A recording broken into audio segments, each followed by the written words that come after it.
Welcome back, everybody, to Bell to Bell with Bobby Blaze, episode 49. First off, I want to say thank you to everybody. We hit a milestone today as I am recording this. It is July 22nd, and we have just passed 5,000 followers or 5,000 subscribers on YouTube. Thank you, everybody. That's awesome. This week, we're doing something a little bit different. The guys over at Wide Men Can't Jump, their podcast had Bobby and Dan Severn come on to talk about their two matches back 24 years ago for the NWA Heavyweight title. So we are going to jump over to the Wide Men Can't Jump, and I'll catch you guys at the end. On May 20th, 1995 in Charlotte, North Carolina, and then again on July 21st, 1995 in Knoxville, Tennessee at the Super Bowl of Wrestling, two men stepped into the ring for an NWA World Heavyweight title match. The champion, Dan the Beast Severn, the challenger, Bobby Blaze.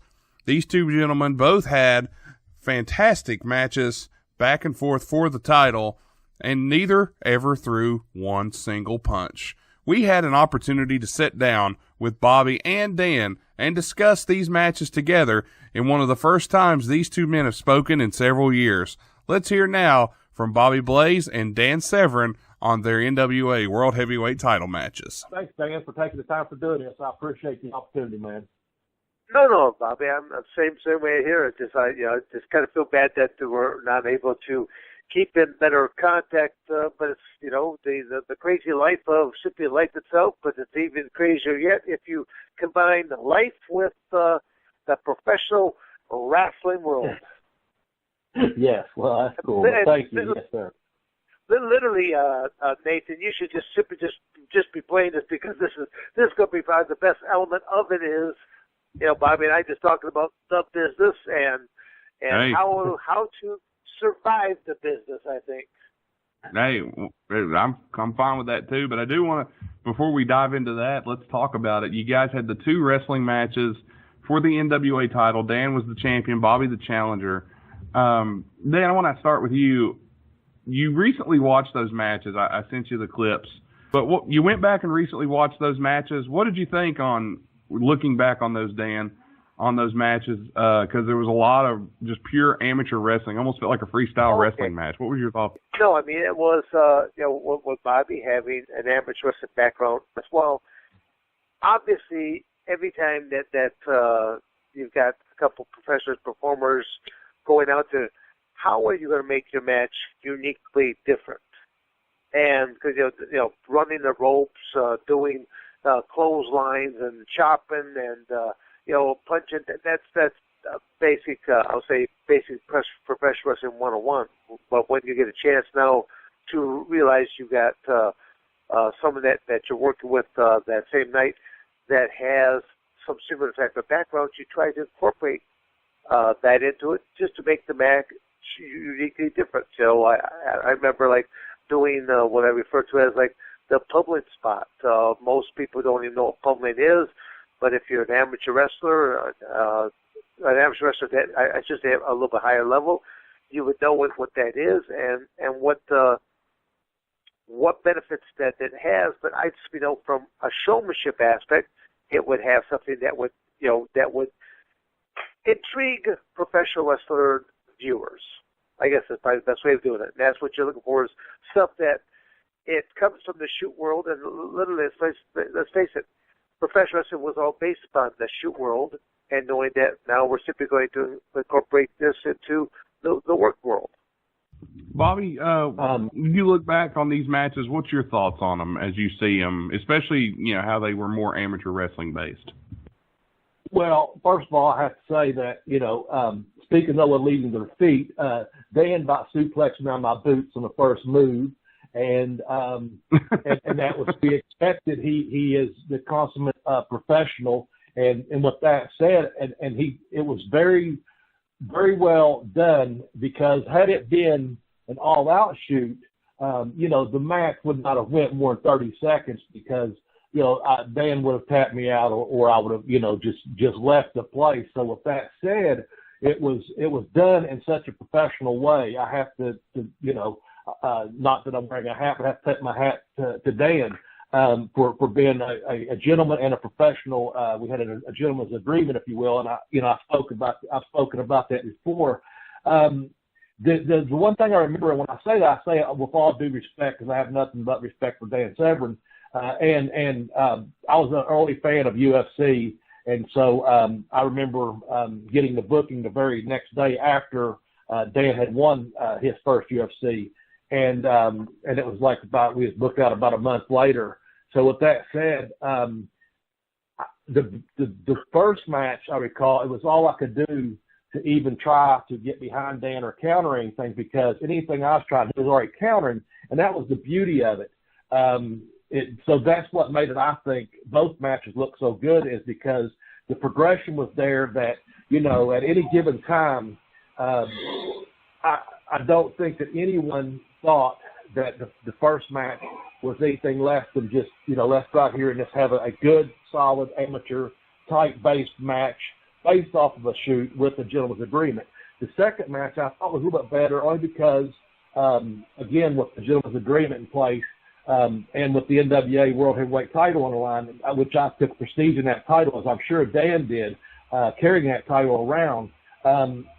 I got behind him a couple of times because it was worked in a way that it was a progression. So if there would have been a third match, maybe there would have been even more of me being a little bit more aggressive or assertive with Dan. And with that said, so I think it was a good, both matches I thought were good. The second match I thought was better as an outing for me. But as for Dan, I thought both of them were good outings for Dan, because I think that he was making that transition from the shoot in the UFC into the pro style, and I thought he done a very good job with that, and I respect that very much, because at any given time, you know, it could have turned into an all-out shoot, and that would have been pretty, especially for me. So, and any other person that he would have been working with at that time or in the future. So with that said, I just have to say I was honored to be wrestling for the NWA Heavyweight title, with a champion such as Dan Severn, because he comes from that pedigree of the shoot and of the amateur and of being a professional. So thank you. Well, no, Bobby, I mean, you leave me a little bit speechless there on that one. I appreciate all the kind words, and the reality there with this match there, Nathan, there, as well as the fact that with each time that a couple men get a chance to work with each other, the first time is always going to be kind of like that feeling out process, since you never had this opportunity to be in the ring with this person. So with each progressive match, you should understand each other's abilities, and after a while, I mean, when you look at guys in the WWE and stuff like that, they've wrestled each other so many times that they don't even have to think about the match anymore. The magic just simply happens. But usually in those first initial matches, well, it's kind of like that filling out process, and there's always that little bit of the unknown. I mean, I've always been known as a rather snug or stiff or pipe wrench type of a worker, and Bobby, that still hasn't changed much over all these years. Well, good. I respect that. Go ahead, please.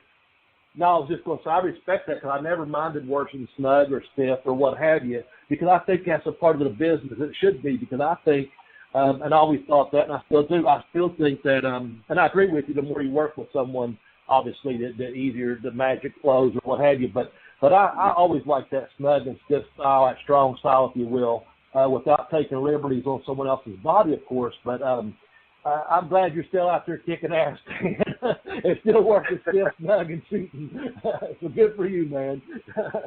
Well, I always tell people, because I've had other matches with other people, like a Jim Cornette, for example. The fact that they wanted me to do something to Jim Cornette, and Jim's eyes were getting big and stuff like that. And I go, Jim, I said, this is all you really got to do. I said, you will be never treated better than if you were being carried in your own father's arms. And then when it was all done, we got the little spot right there.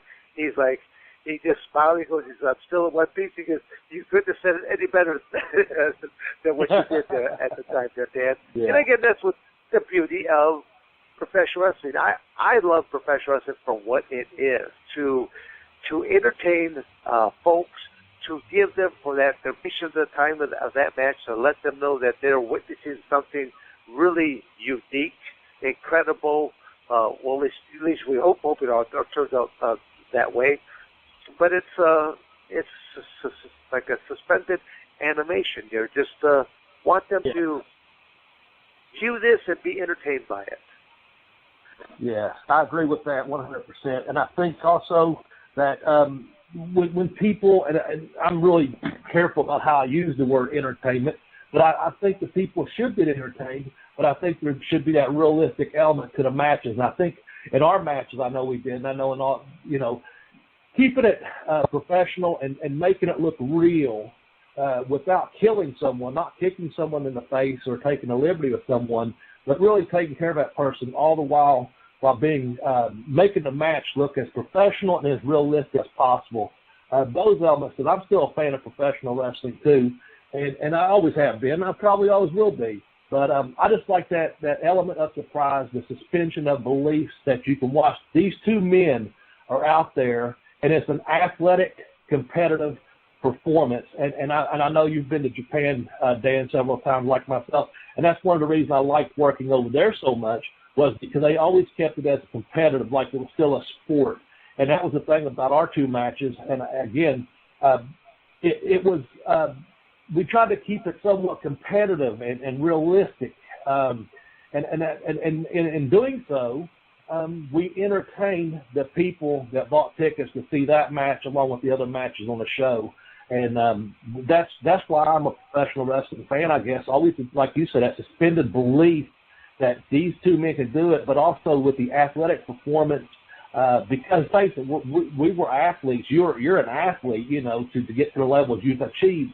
And to put that into a performance that's going to entertain millions of people around the world, it's just one of those things that you're honored to do, I think. I think you're doing an injustice to yourself if you're not out there busting your butt in the ring and trying your hardest, working snug, stiff, what have you, again, without taking liberties, but making it look professional for their entertainment, so they did buy that ticket. So you give them their money's worth and then some, and I know you've always done that.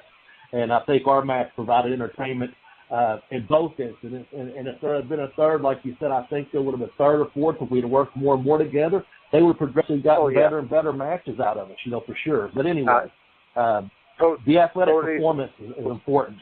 Sorry, didn't mean to interrupt. I was just totally agreeing with what you're saying. The more you work with people, the better you know each other, and you know they're each other's pros and cons, what they're willing to do, what they're willing to receive, and and that's where it's getting be respectful. There's not many people that I trust all that well in the professional wrestling industry.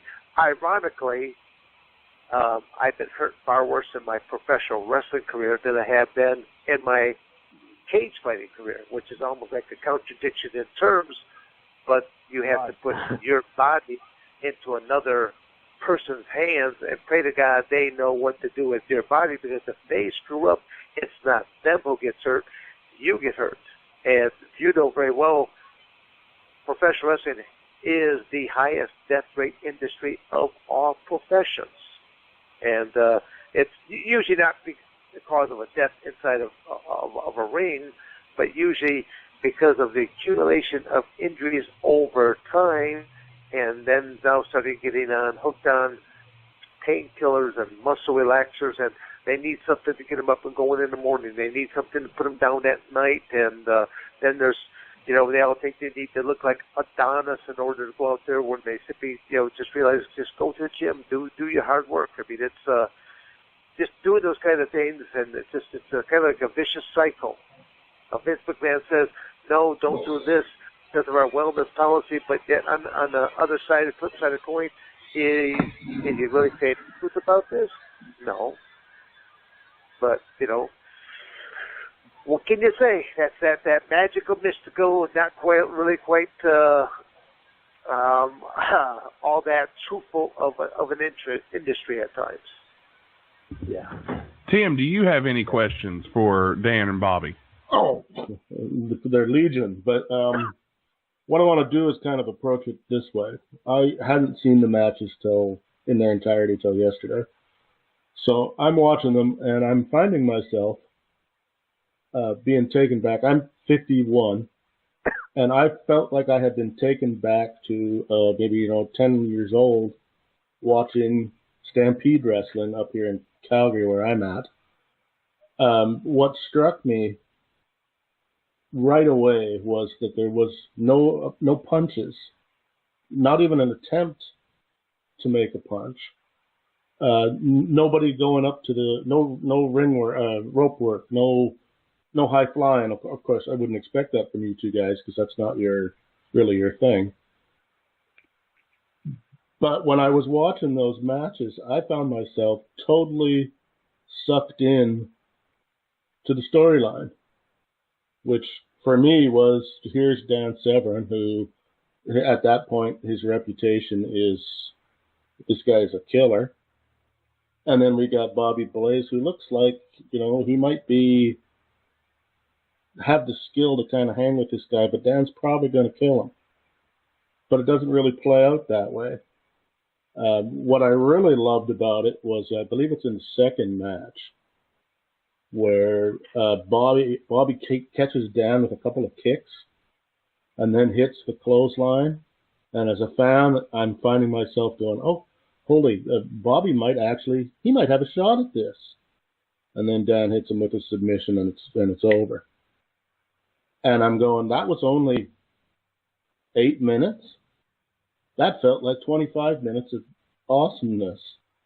And I guess my point is some young guys really should watch this match so that they could see how much you can do in a short period of time without having to go to 72 finishers and guys kicking out every 10 seconds and all of this stuff. To me, that was as close to what the wrestling I miss and what it should be that I've seen in a long, long time. Comments? Dan, go ahead. Well, I mean, I just I'm sure, just like Bobby, I appreciate, the compliments on the match. I really was never going to be, Jim Cornette probably said it best, Dan Severn was never going to be a flashy wrestler in the sense that I'm not going to go around there, jump on a microphone and cut killer promos. He always said that, he goes, you're the greatest thing to ever hit professional wrestling. He goes, you're a wrestler who actually can wrestle. So I was a throwback from days gone by, and that's the nice part when you are finally able to come across someone like a Bobby Blaze, and that now you can actually incorporate some of the things from your past. You're more in your comfort area of things. Is that right? Because I was this past weekend, the Ultimate Fighting Championship was taking place. I was out there working for the UFC for a couple of days, and a lot of questions were brought up, and they've said, well, what do you contribute to your overall success in that? And I says, well, I always stayed inside my comfort zone when I was doing my MMA type stuff. I knew that my striking ability, well, point blank, it sucked. Okay, I did not have any striking ability. But I always know that, well, my opponent has to be within arm's range in order to strike or kick or whatever. I was always good about staying outside the range, and I knew how people train. If they throw it out, they're going to recoil it back, and as they recoil it back, I follow them right on into either a standing clinch or stuffing them up against the cage wall or taking them on down. And it's kind of like, now I look right at them and I go, hello, and welcome to my world. You shall never see the light of day again, because I know my reward would be being punched, and no one wants to be punched. I don't care how tough they are, stuff like that. It is better to give than to receive. So again, it's kind of a long roundabout way of answering the question, but Bobby was able to put me into a comfort zone to where we're going to have a better match, just because now I'm doing things that I've been studying since I've been in junior high school. The sport of amateur wrestling. So that's where, again, I said that comfort zone, and the more that you work with each other, it becomes just simply magical. Neither one of you even know sometimes what is actually going to take place after you work with each other. Just kind of like you simply just know what's going to take place maybe at the end, but from that point on, you're just going to go out there and just put on a show.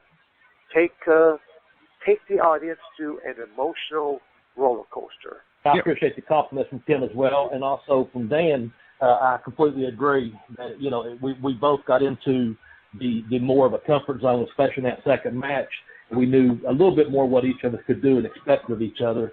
And I think also, again, it was that progression of feeding into, I think in the first match it was maybe a Japanese arm bar, and I just happened to be right beside the ropes. So there's that, he didn't tap out. He would have, he didn't. And then the next time it's caught, within a short period of time, I'm dead center in the middle of the ring. And, of course, there it is out of nowhere, which, again, boom. And then wins the match. Second match, it looks like we have to put that suspension of belief to the fans, like, this guy might have a chance, and because Dan's reputation precedes them, and rightfully so, being a champion in the UFC and amateurs and collegiate wrestler, et cetera. And then out of nowhere, I get something in on him, but when I go one step further, or he, sidesteps, there it is, another submission right out of nowhere, and that's just being the professional in both and competitive, because we pretty much laid everything in, but we didn't kick at each other in the face or try to punch. As you mentioned, there was no punches thrown or anything. Those were just a couple of side kicks rather to keep Dan at bay, because he's going to shoot in on me, and we both just kind of played off each other on that. And as he said, there you are, lights out. His reward's down there in the ground, because he's got me in a Fujiwara arm bar, and there's nowhere to go except for maybe he's going to rip my arm out of socket and beat me over the head with it. But once I tapped, that wasn't the case, because being a professional and again, not even really knowing everything we were going to do, but just being there competing against each other, knowing, okay, here's, this may be the outcome is the arm bar, or the Japanese arm bar, or the second match, the Fujiwara arm bar. The rest of it's just, let's put on a really good professional competition match for these people. And I thought we got a lot out of 8 minutes. I appreciate you noticing that too, Tim. And it was an honor for me to get to go 8 minutes with Dan Severn. I'll just say that. So thank you very much. Was the match called completely in the ring, or did you just get the finish in the back and then call it in the ring, or was there anything discussed backstage? I know, knowing you two guys, I assume it was called in the ring. I think a little bit of both. I think again, you get basically a basic premise, and then you kind of go from there. You always want to know that you can start off a match with something, and you know what the finish is, but pretty much almost anything in between that, you'll talk to each other to say, well, this is some general ideas, but there are some guys that they'll go there and they'll try to lay out every single aspect of the match, and I look at them, I go, I am not that good. I can't remember. You lost me after the third item right there. I'm thinking, there's just a certain premise that you're the baby face, you're the heel, or actually we're two baby faces, and now we're going to put on an athlete contest.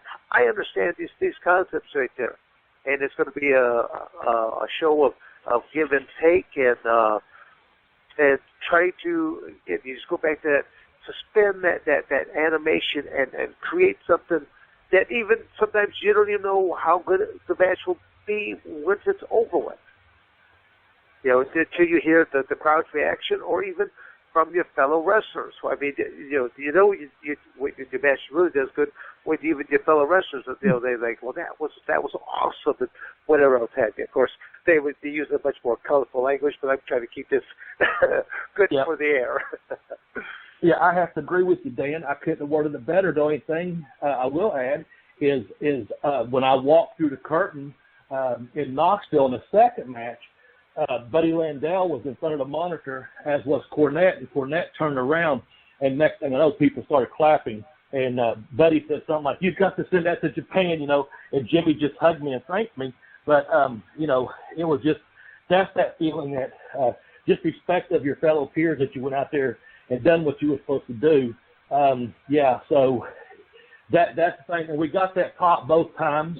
I don't think the outcome was given away at any given point other than most people probably thought, Dan Severn's going to win this match. And rightfully so, you did. And both times the people popped, in Charlotte and in Knoxville. The people, like I said earlier, I think they got their money's worth in our match and then some, because we did deliver a professional athletic performance. And not a lot was called. We discussed a couple of things, and not a lot was talked about in the back, and not a lot was called in the ring. It's just a matter of filling each other out. We had an idea, like Dan said, from the lockup to go, and then we had an idea somewhere around this time period there'll be a finish in there. And I thought both matches come off really good. My favorite was the second one, but I enjoyed them both equally as well because I was a little bit nervous more in the first one, trying to keep up with Dan, and again, rightfully so with his status. And then the second one, just getting more comfortable with Dan and being around Dan and knowing that, there's a little bit of trust factor here, that when we go in there, we're just going to go at it and see what happens. And again, the main thing was, other than professionalism, was delivering a good quality professional match for the fans that they obviously enjoyed them both nights, because some of the boys in the back popped as well as the fans outside popped, and that's what it was all about. And for that, I'm forever grateful just to have had the opportunity to be in the ring with Dan Severn. I appreciate it, Dan. So again, thank you, Bobby, for getting nice compliments, something like that. And I just appreciate the fact of being in the ring with someone like yourself that has shaped up a background with amateurs and stuff like that, so that we can do something different for the fans. Because bottom line, that is our job. Or we're there to entertain. And again, whether it's you're also looking to get reaction. I mean, going if you look at the terms of the heel and the baby face with the heel, he's always looking for some type of a negative reaction out of the crowd. The baby face looking for a positive reaction. We're basically, Bobby and I were actually neither one. We went out there as two competitors, so there was really the heel premise. Or the babyface premise. If anything, you might just say it was two baby faces going out there and simply just putting on an athletic performance. Right. I agree 100%. And again, thank you very much. Well, Dan, I know you're strapped for time, and we don't want to keep you too long. I know you're a busy man, so we do want to thank you again for jumping on here and talking with us. Let our people, our listeners, know where they can find that, keep up with you, and I know you're all over the place, but let them know where they can keep up with Dan Severn. You would think that this old part would actually be slowing down by now, but if anything, I think I'm catching a second wind. And then in terms of that, I always tell people that I am drowning in opportunities on a daily basis, but oh, what a way to go. But the best way is to go to my website at dansevern.com. As simple as that, Dan Severn. Severn is spelled SEV, like Victor, ERN, dansevern.com. And there's ways of emailing me, contact me. Now, you may have some problems because that website is under construction right now. But the next, I'll say, couple weeks, it should be finally up. I'm supposed to be visiting with the group that's redoing it this coming week, and then it should be the new version should be up at that point in time. But I'm still all over the place, traveling and putting down the miles. I mean, when you look at just this past week of being in Phoenix, I was there for a little while, and then to travel up to Vegas, work for the UFC for a couple of days, then travel once the show was done on that Saturday night, packed up, drove to Carlsbad, New Mexico. Had my youngest son there with me. My youngest son's 20, but he had never been to the Carlsbad Cavern. I've been there several times, but he has not. So we drove to the night, made it there, took the tour, went out and had dinner, and then made it right back to the cavern again in time to watch, at dusk there, to watch the Flight of the Bats. Now, that is just a awesome spectacle of Mother Nature to see what looks like a tornado of bats. Now, the same cavern that we were in earlier, and we didn't see a single bat inside of that cavern. And when that was done, simply just to drive right straight to Coldwater, Michigan, and it's kind of like been nonstop here. I'm here only for a couple weeks, and I have to be back in Phoenix again to do some other stuff along the way. So I enjoy the life that has been carved out for me. The sad part will be one day it will have to come to an end. But I would have thought that it would have been slowing down, but it has not. And I'm a happy camper for it.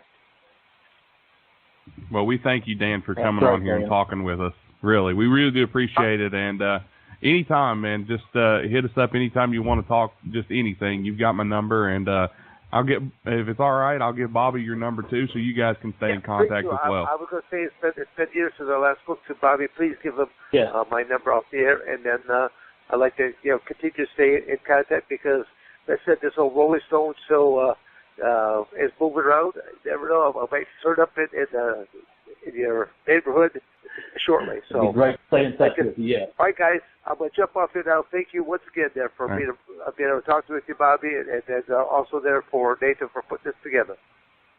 All right, no problem, Dan. Thanks again. Sir. Appreciate it. Bye now. Well, that was Dan Severn. Bobby, we still got you on here.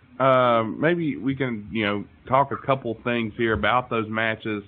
Now that Dan had to step away, I know he's a busy guy, but you mentioned the backstage reaction and everyone behind the scenes giving you guys the ovation. Who put the match? Was it Cornette that booked the matches for Smoky Mountain? Was that who booked those matches? Let me get a couple of cheap plugs in here. Of course, you can find me at Bobby Blaze 744 on Twitter. No, I was just going to Bobby Blaze 744 on Twitter. And of course my books, and in both books I put Dan Severn over again, of course.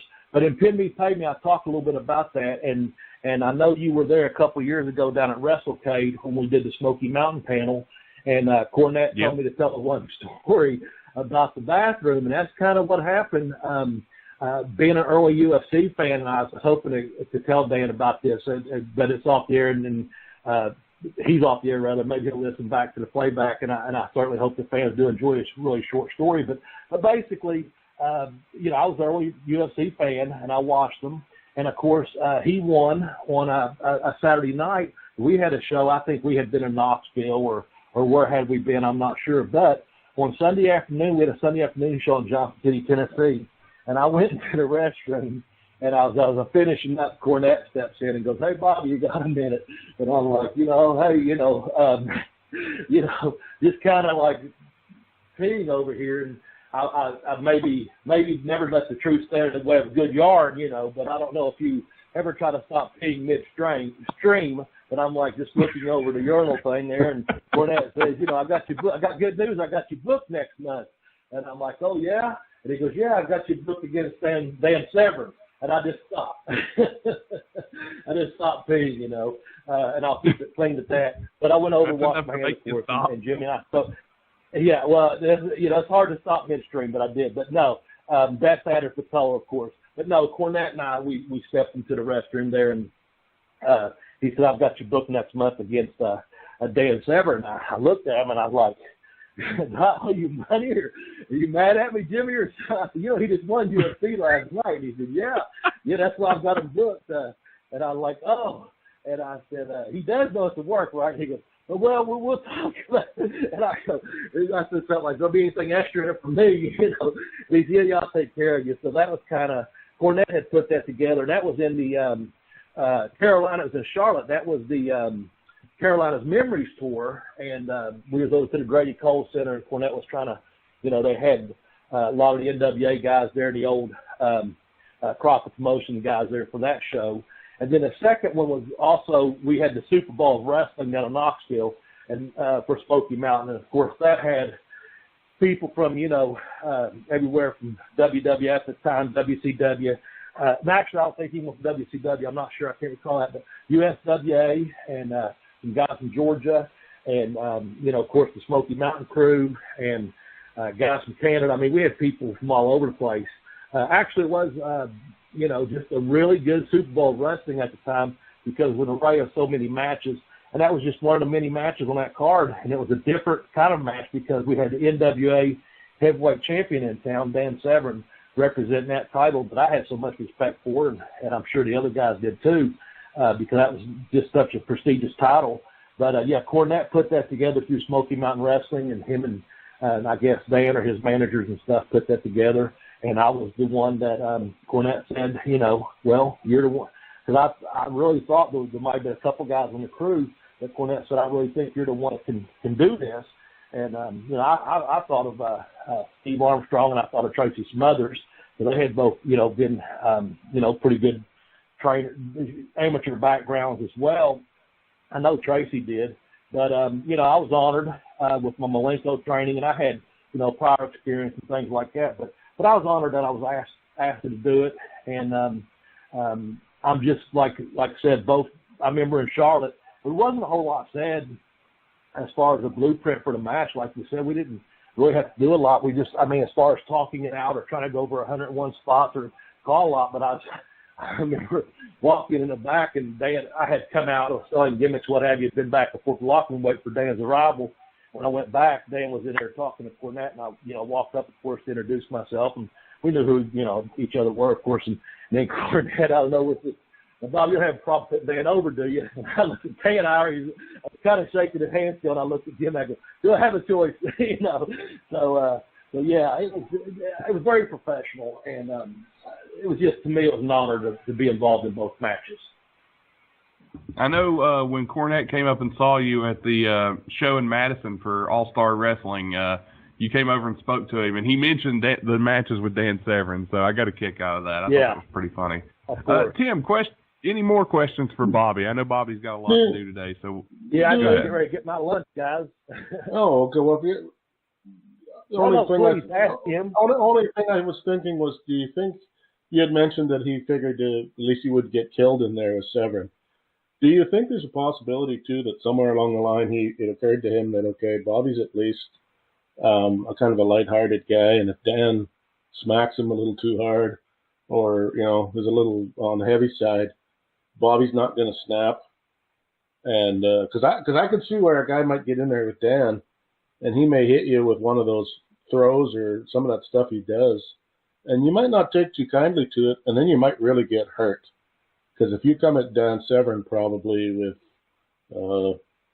if it starts to become a shoot, you're probably in a world of hurt. I don't think it crossed my mind, honestly, because but your reaction to some of Dan's stiffness would not be unprofessional. No, because I think Jim knew my style well enough and knew my temperament well enough, and I knew, again, being a professional, that I could take it. I had trained so hard at the Malenkos, you know, in all the different aspects of the pro wrestling. Then I did sometimes on the Sundays, I did the shoot wrestling with the guys that were over there training for that, you know, and just learning and being around a whole lot of different people through the business, having so many matches at that point in my career too. I honestly, I'm sure it had something to do with temperament, knowing that, you know, I didn't, like I told Dan on the phone there, I never minded working stiff or snug or what have you. It was a gentleman's agreement, and it's not ballet. You know, you're out there and you're trying to do a professional, competitive performance, and I took it as such. So I don't even know if that was even factored in, that if anything were to go off, I don't have a question in my mind that, you know, it was all very professionally done, and it never crossed my mind to if he gets me with 1-2 stiff or suplex me on my boots, as I mentioned, or whatever, I understand that it's business only. And that's a lot of times, like we'd say in Japan, you know, you might work stiff or snug or what have you, but it's business only. And again, we didn't take liberties, punch someone in the face or kick someone or down or something like that, you know. So I think we went in there as competitive athletes and performed a professional wrestling match to the best of our ability and to entertain the professional wrestling fans to the best of our ability. I think, again, to be redundant, you know, we gave them their money's worth, then some, in both matches. And again, especially the second match, because I thought there was just a whole lot more to it as we got to know each other better and trusted each other more. So I hope I answered your question. Well, I'll just say in conclusion, I really, honestly, I mean, we're acquaintances, and I think you're a great guy and all that, but I can really say that I think people need to. This is a kind of match where they should show it to young guys and go, you need to learn how to do this. Even if you don't do it in the ring necessarily, you need to learn how to do this so that you can take that and go to another spot, as opposed to all this high flying.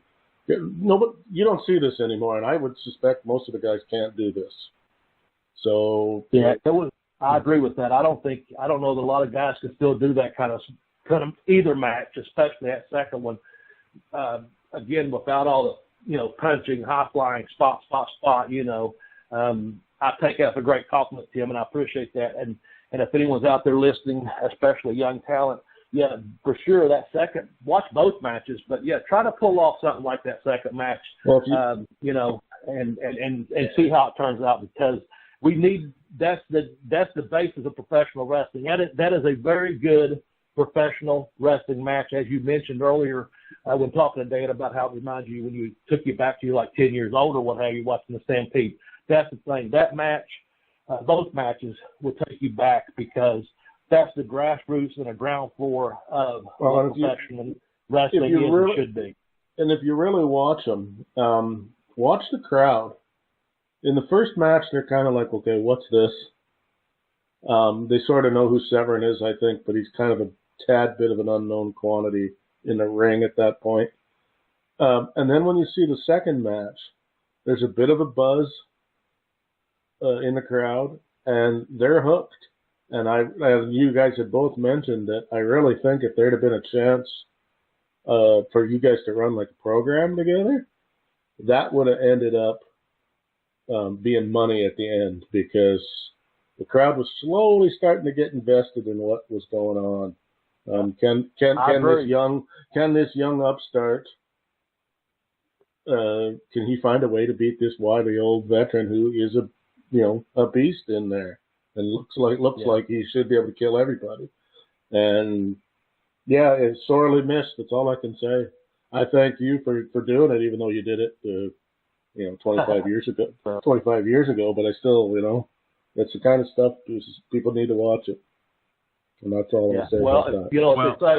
They say if wishes was horses, beggars would ride. But I do wish, I wish there had been a third, honestly, a third, fourth, and fifth match, because I really thought maybe that was where it was going to go.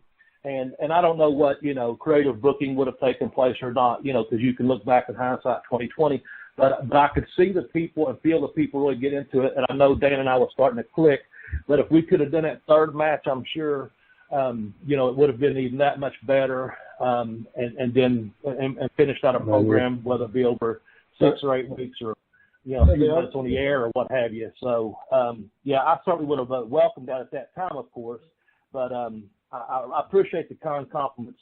And I do think a lot of people really did enjoy the matches then. And I think that people that watch it back now still enjoy it, like yourself. And I haven't seen them either one for a while. I watched the second one here maybe about a year ago, but it's forever etched upon my mind for the most part of it.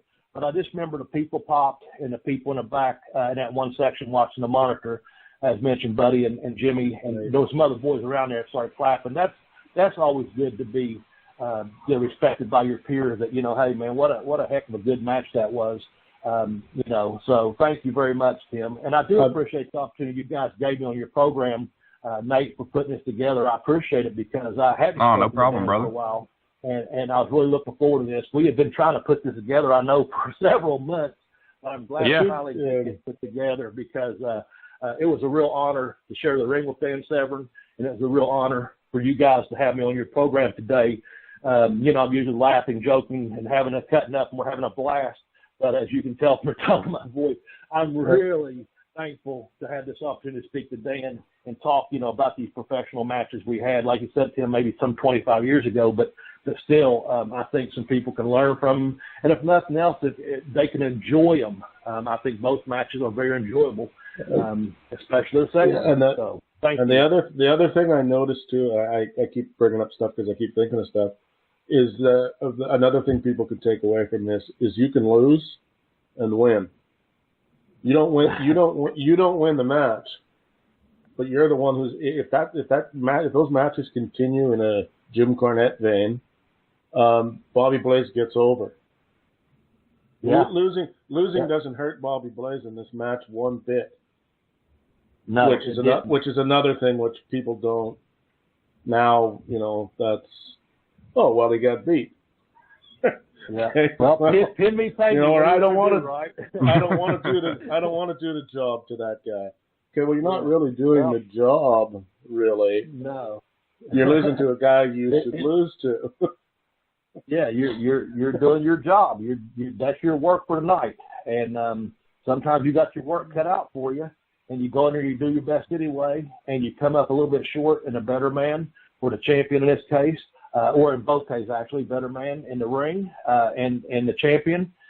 Combine that together there. He wins the match that night, and it didn't hurt me one bit as far as the credibility, because it was a competitive athletic performance that entertained the people. Exactly. And at the end of the night, it wasn't a draw. There had to be a winner and a loser, and the NWA champion that night got his arm raised, and rightfully so. He won the match. And for that, I wish you nothing but Canadian chocolate in your future. But I'll say this: if you haven't seen the match, you can go on to the Bell to Bell with Bobby Blaze YouTube page. It is up there. Both matches are up with Bobby's commentary. Or you could do something really cool and listen to Dan and Bobby both talk and watch the matches here at the same time as well. I think that would be something really cool. But go to the Bell to Bell YouTube page. Tex Johnson does a great job over there on their YouTube page. Bobby mentioned his books. They're available at tinyurl.com/blazebook1 for Pin Me Pay Me, Have Boots Will Travel, and tinyurl.com/blazebook2 for I Kicked Out on 2, The Education of a Wrestler. And go ahead and, if you want to try Amazon Prime, try it out with their link, tinyurl.com/bbtryprime. It gives the Bell to Bell with Bobby Blaze a little kickback. And it's a great podcast. If you're not subscribed, go subscribe to it, listen to it. I haven't missed an episode. I love it. I enjoy it. Jeremy, Bobby, Tex, all those guys over there do a great job. So go check it out. Futon Jeremy. Thank you. As I like to call him. Oh, not a problem. But, Bobby, we do appreciate you. Nobody's going to pop for Futon Jeremy. Really? Oh, Futon Jeremy. I didn't get it. I didn't catch it. I got you. Okay. I didn't catch it either. Yeah, no, I'm going to start calling him Futon Jeremy until he gets a bed.